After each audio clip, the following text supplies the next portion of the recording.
Hello ಎಲ್ರಿಗೂ ನಮಸ್ಕಾರ. Welcome back to my channel. ಎಲ್ಲರೂ ಚೆನ್ನಾಗಿದ್ದೀರಾ ಅಂತ ಅಂದ್ಕೊಂಡಿದ್ದೀನಿ. ಇವತ್ತು ಬೆಳಗ್ಗೆನೇ ವ್ಲಾಗ್ನ ಸ್ಟಾರ್ಟ್ ಮಾಡ್ತಾ ಇದ್ದೀನಿ. ಬೆಳಗ್ಗೆನೇ ಬೇಗ ಎಚ್ಚರ ಆಯಿತು, ಹಾಗಾಗಿ ಬಾಗಿಲೆಲ್ಲ ತೊಳೆದು ರಂಗೋಲಿ ಹಾಕೋಣ ಅಂತ ಬಿಡಿಸ್ತಾ ಇದ್ದೀನಿ.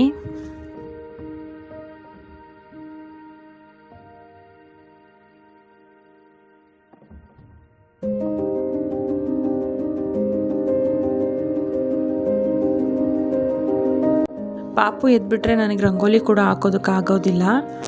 ಹಾಗಾಗಿ ಬೇಗ ಬೇಗ ಎಲ್ಲ ಕೆಲಸನೂ ಮುಗಿಸ್ಕೊಳ್ಳೋಣ ಅಂತ ಫಾಸ್ಟಾಗಿ ಮಾಡ್ತಾಯಿದ್ದೀನಿ.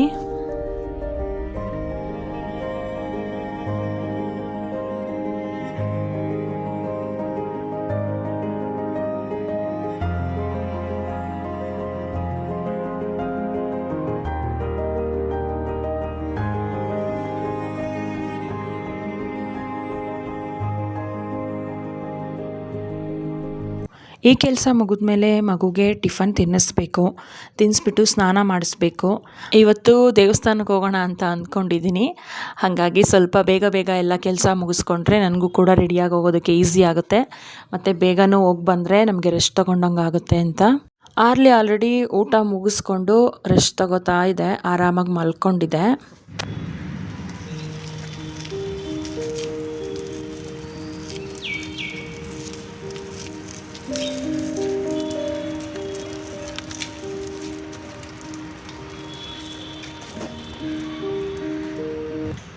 ಪಾಪುಗೆ ಸ್ನಾನ ಮಾಡಿಸಿದ್ದಾಯಿತು. ಅವನು ನಿದ್ದೆ ಮಾಡ್ತಾಯಿಲ್ಲ ಇವತ್ತು, ಸ್ನಾನ ಮಾಡಿಸಿದ್ರು. ಹಾಗಾಗಿ ಪೂಜೆ ಮಾಡ್ತಾ ಇದ್ದಾನೆ ತಾತ ಜೊತೆ.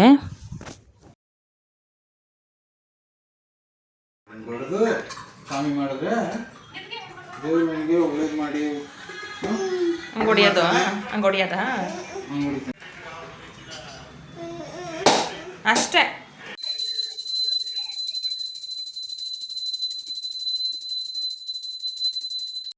ಅವನು ದಿನ ತಾತ ಜೊತೆ ಪೂಜೆ ಮಾಡಬೇಕು. ಮಕ್ಕಳು ಪೂಜೆ ಮಾಡೋದು ನೋಡೋದು ಒಂಥರ ಖುಷಿ. ಏನೇ ಮಾಡಿದ್ರೂ ಮಕ್ಕಳು ಕ್ಯೂಟಾಗಿರುತ್ತೆ.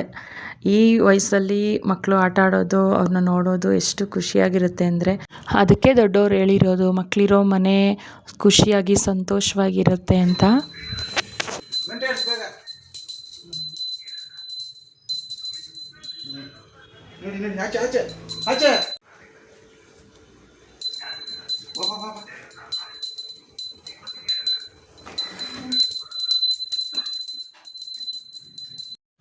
ಅವನಿಗೆ ಈ ರೀತಿ ಪಂಚೆ ಹಾಕ್ಕೊಳ್ಳೋದು ಅಂದರೆ ಇಷ್ಟ. ತಗೊಬಂದು ಹಾಕು ಅಂತ ತೋರಿಸ್ತಿರ್ತಾನೆ. ಅದಕ್ಕೆ ಪೂಜೆ ಮಾಡುವಾಗಾದರೂ ಹಾಕ್ಕೊಳ್ಳಿ ಅಂತ ಹೇಳಿ ಹಾಕಿದ್ದೀನಿ ಪಂಚೆನ.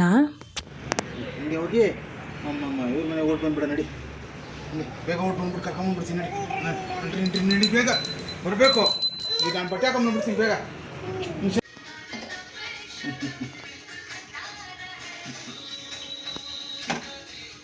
ಕುಡ್ಕೊ ಹಾಂ ಸರಿ ಈಗೈತಲ್ಲ. ನಮಸ್ಕಾರ ಮಾಡು ಹೋಗೋಣ ಬೇಗ, ಟೈಮ್ ಆಗ್ತಿದೆ.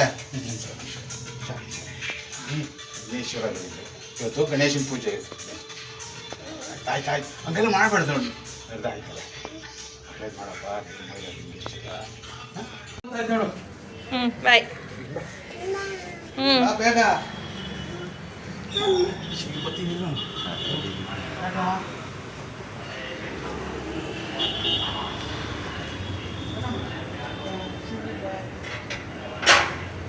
ಇವತ್ತು ನಿದ್ದೆ ಮಾಡ್ತಾ ಇಲ್ಲ ಅವನು. ಹಂಗಾಗಿ ರಿಲೇಟಿವ್ ಮನೆಗೆ ಸ್ವಲ್ಪ ಹೊತ್ತು ಆಟ ಆಡಿಸೋಣ ಅಂತ ಕರ್ಕೊಂಡು ಹೋಗ್ತಾ ಇದ್ದಾರೆ. ಆಟ ಆಡ್ಕೊಂಡು ಬಂದಮೇಲೆ ಅವನು ಏನಾದರೂ ತಿನ್ನಿಸ್ಬಿಟ್ಟು ಮಲಗಿಸ್ಬೇಕು. ಮಗುನ ಕರ್ಕೊಂಬರೋ ಅಷ್ಟೊತ್ತಿಗೆ ನಾನು ಸ್ನಾನ ಮಾಡಿಕೊಂಡು ಮಧ್ಯಾಹ್ನ ಊಟಕ್ಕೆ ರೆಡಿ ಮಾಡ್ತಾಯಿದ್ದೀನಿ. ಅವನ್ನ ಕರ್ಕೊಬಂದ ತಕ್ಷಣ ಊಟ ಮಾಡಿಸಿ ಮಲಗಿಸ್ತೀನಿ. ಕರ್ಕೊಂಡು ಬರ್ತಾಯಿದ್ದಾರೆ. ಆ್ಯಕ್ಚುಲಿ ಅವನದಿದು ಫಸ್ಟ್ ರೈಡು ಬೈಕಲ್ಲಿ. ಫಸ್ಟ್ ಟೈಮ್ ಈ ಥರ ಮುಂದೆ ಕೂರಿಸ್ಕೊಂಡು ಕರ್ಕೊಂಡು ಹೋಗಿದ್ರು. ಇವಾಗ ಕರ್ಕೊಂಡು ಬರ್ತಾಯಿದ್ದಾರೆ. ಆ್ಯಕ್ಚುಲಿ ಇನ್ನೂ ಸ್ವಲ್ಪ ಉದ್ದಾಗಬೇಕು ಅವನು ಬೈಕಲ್ಲಿ, ಸ್ಕೂಟಿಯಲ್ಲಿ ಮುಂದೆ ಕೂರಿಸ್ಕೊಳ್ಳೋದಕ್ಕೆ ಸಿಗ್ತಾಯಿಲ್ಲ ಅವ್ನಿಗೆ ಇಟ್ಕೊಳ್ಳೋದಕ್ಕೆ ನೀಟಾಗಿ. ಸುಮ್ಮನೆ ಹೆಂಗೆ ಇಟ್ಕೋತಾನೆ ನೋಡೋಣ ಅಂದ್ಬಿಟ್ಟು ಸ್ಕೂಟಿಲಿ ಕೂರಿಸ್ಕೊಂಡು ಕರ್ಕೊಂಡೋಗಿದ್ರು.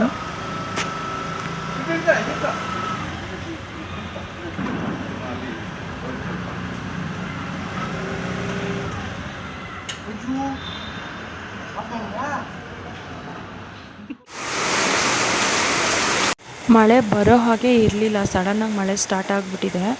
ಬರೀ ಜಸ್ಟು ಸ್ವಲ್ಪ ಮೋಡ ಆಗಿದ್ದು ಹಂಗೆ ಮಳೆ ಸ್ಟಾರ್ಟ್ ಆಗೋಯಿತು. ಮಳೆ ಜೊತೆ ಸಿಕ್ಕಾಪಟ್ಟೆ ಗಾಳಿ ಇದೆ. ಗಾಳಿ ಯಾವಾಗ ಸ್ಟಾರ್ಟ್ ಆಗುತ್ತೆ ಆವಾಗ ಮಳೆ ಬರುತ್ತೆ ಅಂತ ಅಂದ್ಕೋಬೇಕು ನಾವು. ಅಷ್ಟು ಗಾಳಿ, ಮರ ಎಲ್ಲಿ ಬಿದ್ದೋಗುತ್ತೆ ಅನ್ನೋ ಅಷ್ಟು ಗಾಳಿ ಇದೆ.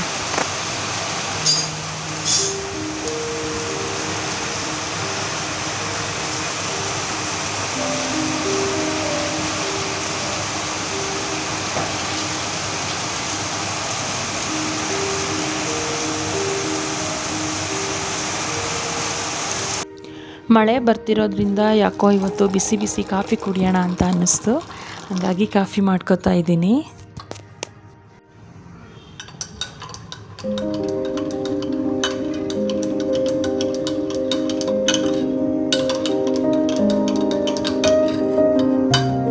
ನಾನು ಡೈಲಿ ಕಾಫಿ ಕುಡಿಯೋದಿಲ್ಲ, ಯಾವಾಗಾದರೂ ಒಂದು ಸರಿ ಕುಡಿಬೇಕು ಅಂತ ಅನ್ನಿಸ್ದಾಗ ಮಾತ್ರ ಕುಡಿತೀನಿ. ಅದು ಮಾರ್ನಿಂಗ್ ಕುಡಿಯೋಲ್ಲ, ಈವ್ನಿಂಗ್ ಏನಾದರೂ ಕುಡಿಬೇಕು ಅನಿಸಿದ್ರೆ ಮಾತ್ರ.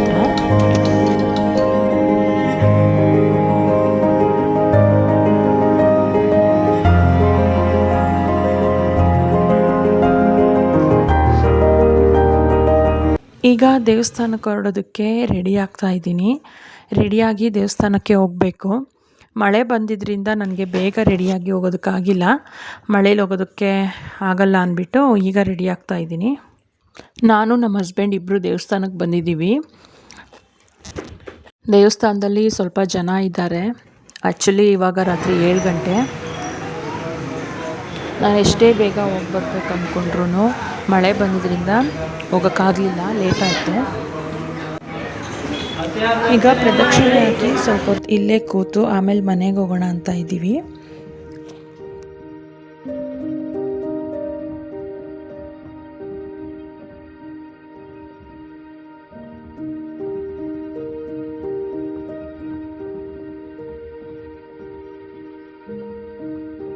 ಪೂಜೆನ ಮುಗಿಸ್ಕೊಂಡು ಮನೆಗೆ ಬಂದೆ. ಆ್ಯಕ್ಚುಲಿ ದೇವಸ್ಥಾನ ಇರೋದು ನಮ್ಮ ಮನೆಯಿಂದ 5 ಕಿಲೋಮೀಟರ್ ದೂರದಲ್ಲಿ. ಸೊ ಸ್ವಲ್ಪ ಲೇಟ್ ಆಯಿತು ಬರೋದು. ನಮ್ಮನೆ ಪಕ್ಕದಲ್ಲಿರೋ ಏರಿಯಾದಲ್ಲಿ ತುಂಬ ದೊಡ್ಡ ಗಣೇಶನ ಕೂರಿಸಿದ್ರು. ಅರೇಂಜ್ಮೆಂಟ್ಸು, ಡೆಕೋರೇಷನ್ಸು ಎಲ್ಲ ತುಂಬ ಚೆನ್ನಾಗಿ ಮಾಡಿದರು. ಗೊಂಬೆ ಎಲ್ಲ ಕರೆಸಿದ್ರು. ನೋಡಿ ಎಷ್ಟು ಚೆನ್ನಾಗಿದೆ. ನನಗೆ ಹತ್ರದಿಂದ ಹೋಗಿ ವಿಡಿಯೋ ಮಾಡ್ಕೊಳ್ಳೋದಕ್ಕಾಗಿಲ್ಲ. ಫ್ರೆಂಡ್ಸ್, ನಾನು ಈ ವಿಡಿಯೋನ ಎಂಡ್ ಮಾಡ್ತಾ ಇದ್ದೀನಿ. ನಿಮಗೆ ನನ್ನ ವಿಡಿಯೋಸ್ ಇಷ್ಟ ಆಗಿದ್ದರೆ ನನ್ನ ಚಾನಲ್ನ ಸಬ್ಸ್ಕ್ರೈಬ್ ಮಾಡಿ, ಲೈಕ್ ಮಾಡಿ, ಶೇರ್ ಮಾಡಿ, ನನಗೆ ಸಪೋರ್ಟ್ ಮಾಡಿ. Thanks for watching. Keep watching.